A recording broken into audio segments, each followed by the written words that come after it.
Olá, esse é o podcast do CNN Money, apresentado por mim, Muriel Porfiro, hoje, dia 1º de março de 2023.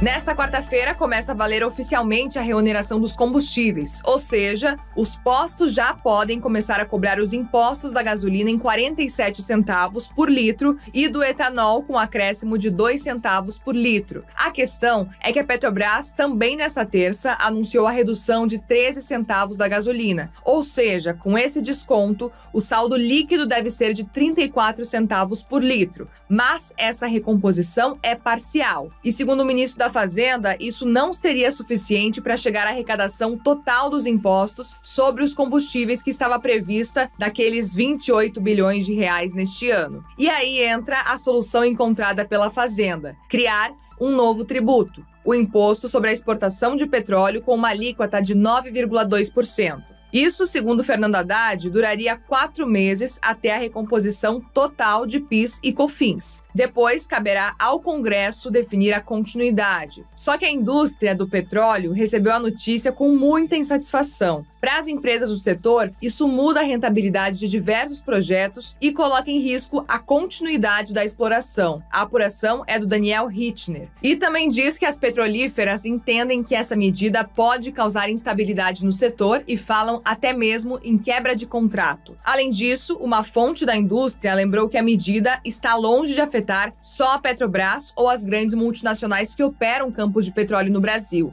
Isso porque o nosso país também tem cerca de 40 produtores independentes e a indústria, ao todo, gera 445 mil empregos diretos. Sobre esse cenário da reoneração de impostos, nós ouvimos Gustavo Cruz, estrategista-chefe da RB Investimentos, que comenta qual o saldo final dessa vitória da ala econômica do governo e principalmente de Fernando Haddad. Lido pelo mercado como uma vitória pelos primeiros 2 meses, depois de ficar sempre postergando. Porém, acho que o mercado financeiro entende que essa ideia de nova taxação de impostos sobre exportações é negativa. A gente já viu como na reportagem as quedas nas outras empresas, nas concorrentes. Você incentiva a um monopólio ainda maior da Petrobras, o que não aponta final para a população, significa que essas outras concorrentes vão ter menos incentivo a investir e menos empregos sendo gerados para a população brasileira, emprego esse de qualidade. A marca dos governos Lula 1, Lula 2, Dilma sempre foi de buscar aumentar a carga tributária. O Lula recebe do FHC em torno de 27%, 28% de carga tributária e a Dilma fecha seu governo com 36%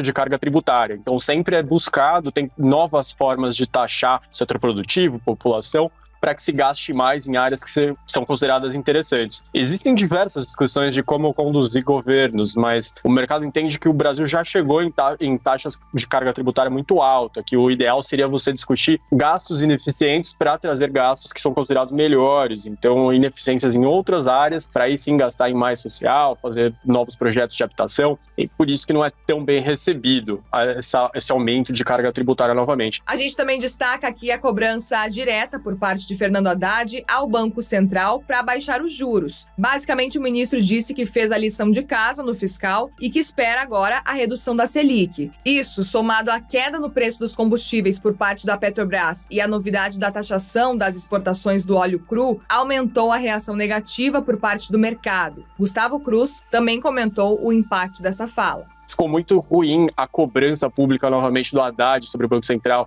O ideal seria fazer como outros países, onde a parte econômica e os bancos centrais, eles colaboram e não se cobram. O Haddad falando, estou fazendo a minha parte, que agora o Banco Central tem que cortar juros também. A gente sabe que isso não é verdade. A leitura dos investidores é que você precisa apresentar uma regra fiscal crível e que não seja muito flexível, para que aí sim você crie condições para que o Banco Central volte a cortar juros e levar a Selic para um patamar mais baixo. E as atenções também ficam voltadas para como a inflação deve se comportar depois da reoneração dos combustíveis. Vamos ouvir o Gustavo Cruz de novo? É que tem a reoneração e também a Petrobras ao mesmo tempo reduzindo o seu preço, né? Ele fazendo a paridade de preços internacionais, antes tão criticado, mas agora com os preços tendo recuado, foi oportuno, porque aí você não passa para a população um sentimento tão alto de repasse de preço. Então, no final, com todas as movimentações de ontem, você vai ter um impacto até menor na inflação para o ano. A gente está vendo algumas casas revisarem, parece pouco, mas algo em torno de 0,02, algo mais ou menos assim para os preços no ano como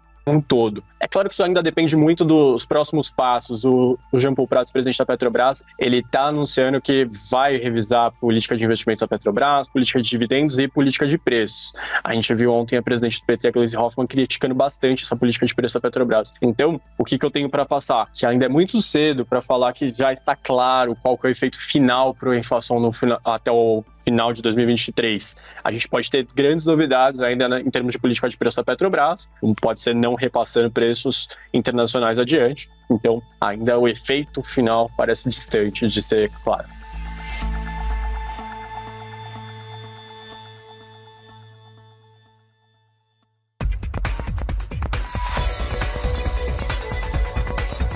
Bom, e com a chegada de março, tá na hora da gente fazer um balanço do que foi o mês de fevereiro. As bolsas tentam começar março com o pé direito depois do tombo de fevereiro. O mês passado foi marcado por uma inflação ainda persistente e uma economia aquecida. E com isso, as bolsas despencaram com a perspectiva de juros mais altos por mais tempo e a recessão batendo na porta das economias. Para hoje, o mercado aguarda o PMI dos Estados Unidos, da Alemanha e do Reino Unido, e os dados vão ser mais um termômetro para ajudar os investidores a entender a temperatura da economia global. Tem também mais balanços corporativos com destaque para Salesforce e Wendy's. Na Ásia, as bolsas dispararam depois que dados mostraram uma forte recuperação da indústria chinesa. O setor apresentou em fevereiro a maior expansão em uma década, com o fim da política da Covid-0. Priscila Asbeck, a nossa correspondente internacional, explica esse cenário pra gente. Vamos lá falar então desses dados importantes. Saíram então os índices de atividade industrial da China, os chamados PMIs. E aí o PMI industrial de fevereiro subiu para 52,6, acima da expectativa do mercado de 50,5, e esse é o maior nível desde 2012. Lembrando que toda vez que esse indicador fica acima de 50, ele indica uma expansão do setor. Também o PMI industrial privado apresentou uma boa expansão, ficou em 51,6, é a primeira expansão depois de 7 meses. Esses dados são alguns dos primeiros dados que mostram o impacto do fim da política de Covid-0 na China, que tinha prejudicado bastante a atividade da China, fez com que o PIB da China crescesse só 3% em 2022, que foi o pior patamar para o crescimento da China em cerca de meio século, desde 1976, mas agora esses dados estão mostrando que talvez a indústria chinesa e a economia chinesa tenham uma retomada mais forte do que o esperado. A Capital Economics, que é uma das maiores consultorias do mundo, uma consultoria britânica, falou que até a sua previsão de um crescimento de 5,5% para o PIB da China nesse ano já pode se mostrar conservador. E por que isso é importante? Porque para o Brasil, a China é o nosso principal parceiro comercial. Sempre que a China cresce mais, isso também puxa o crescimento do Brasil. Mas, além disso, a China é a segunda maior economia do mundo. Então, o crescimento chinês já traz perspectivas de que a desaceleração global pode ser menor do que o esperado com essa atração que vai ser trazida pela China. Ainda assim, Muriel, para encerrar aqui, saíram outros dados importantes de países da Ásia. Apareceu a atividade industrial no Japão, saiu nessa quarta-feira, caiu no ritmo mais rápido em 2 anos e meio. Também um PMI, o índice de atividade geral do país, caiu no ritmo mais rápido em 2 anos. Índia e Austrália desaceleraram no 4º trimestre do ano passado, as exportações na Coreia do Sul caíram. Então, a análise que é feita é que, por enquanto, essa reabertura da China também não está conseguindo ajudar muito a retomada dos países asiáticos que apresentaram esses dados fracos também em fevereiro. Volto com você.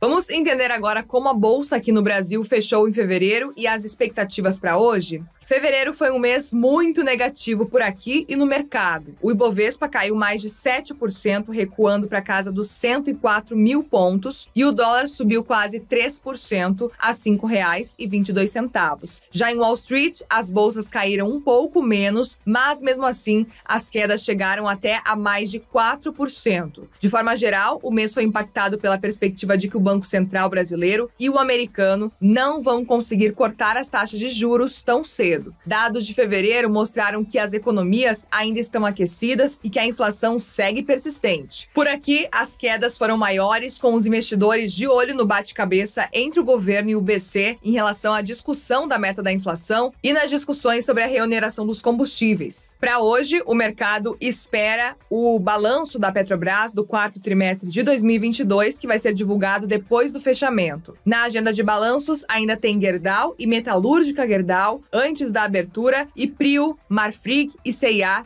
depois do fechamento. Vamos falar agora quais ações tiveram as maiores altas e baixas do Ibovespa em fevereiro? São Martinho subiu quase 9% e liderou os ganhos do mês, impulsionada pela projeção positiva para a empresa nos próximos meses com a reoneração dos combustíveis. A volta dos impostos na gasolina deixa o etanol mais competitivo e ajuda as empresas do setor. Aí, na sequência, a Multiplan subiu mais de 5%, com o mercado reagindo positivamente ao balanço da empresa do quarto trimestre do ano passado. A Natura completa essa lista com alta de mais de 5% em meio às especulações aí da venda da marca Aesop, que foi muito bem recebida pelo mercado. Na outra ponta, a Azul caiu quase 40% e a CVC mais de 32%. Lideraram as baixas em um mês negativo para o setor de turismo em geral. As empresas foram pressionadas pela alta de commodities e do câmbio no mês, o que aumentou os custos das companhias e deixa as viagens mais caras para os consumidores. E Dux completa a lista, também caindo mais de 30%, prejudicada pelo cenário econômico desafiador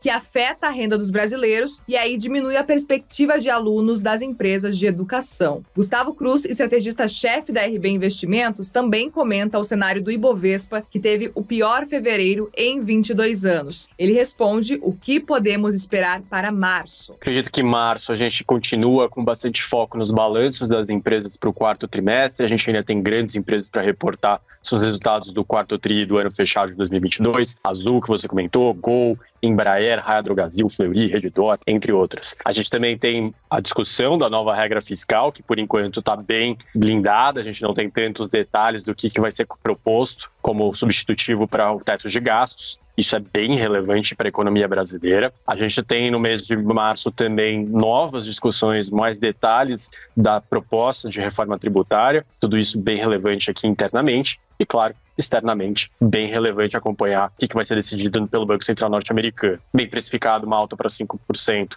no dia 22 de março. Porém, eles vão sinalizar que depois de 22 de março existem mais altas de juros ou que já estão chegando ao final do ciclo. Isso impacta não só os Estados Unidos, mas no mundo como um todo. Por fim, precisamos trazer aqui também a informação de que o governo de São Paulo começou oficialmente o processo de privatização da Sabesp, que é a maior estatal paulista responsável pelo saneamento básico do estado. Essa era uma promessa de campanha de Tarcísio de Freitas. Renan Fiuza conta pra gente os detalhes. Acho que esse é o principal ponto, viu, Muriel? Essa, de fato, era uma das principais bandeiras que Tarcísio de Freitas, governador do estado de São Paulo, levantava durante a campanha ao governo aqui do estado, né?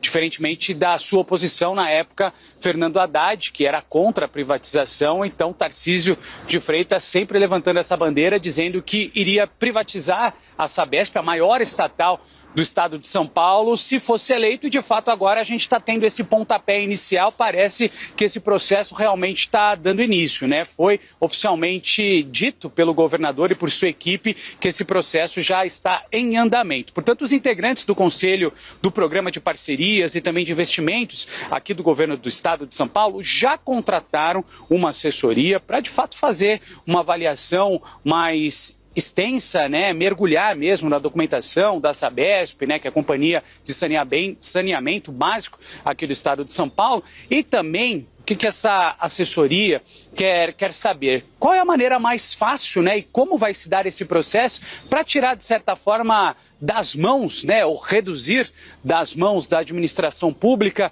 todo esse processo de administração da Sabesp e, obviamente, passar para o setor privado. A gente está falando de uma expectativa do governo do estado de São Paulo para esse processo de privatização que não é algo simples, que é, obviamente, algo mais demorado e que deve levar, segundo o governador do estado de São Paulo, aproximadamente 2 anos, ou até 2 anos, isso na projeção do governo do estado de São Paulo. E o valor estimado da Sabesp, projetado, né, por essa assessoria e também pela equipe do governador Tarcísio de Freitas, relacionado à Sabesp, é que a gente está falando aí de aproximadamente 60 bilhões de reais. A ideia, segundo o governador Tarcísio de Freitas, é que durante esse processo de privatização da Companhia de Saneamento Básico aqui do estado de São Paulo, é que os municípios possam ser beneficiados com parte desses recursos, ou seja, assim que o dinheiro for entrando, vai sendo repassado para os municípios do estado de São Paulo, para que durante o processo os municípios consigam, né, lucrar e consigam, obviamente,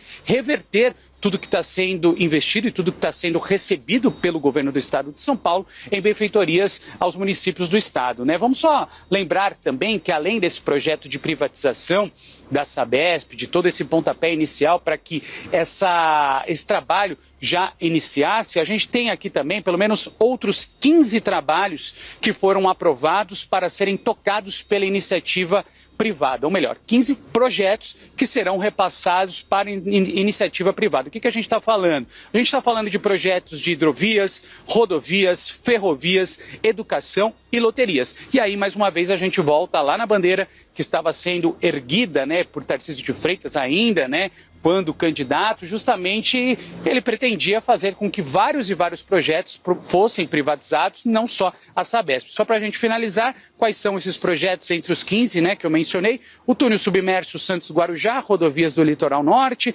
linhas de mobilidade urbana e também a estrada de ferro de Campos do Jordão. Então, para a gente contextualizar todas essas informações passadas pelo nosso analista Caio Junqueira. Devolvo para você, Muri. Esse foi mais um podcast do CNN Money. Obrigada pela sua companhia e até amanhã.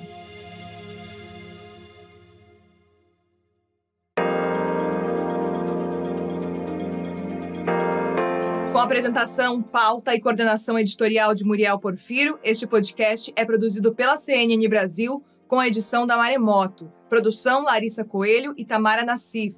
Edição, sonorização e coordenação técnica, Felipe Gomes. Coordenação de produto, Verônica Schneider. E você também pode ouvir o CNN Money no site da CNN Brasil. E aproveite, claro, para conhecer os nossos outros programas em áudio. É só acessar cnnbrasil.com.br/podcasts. Até mais, obrigada.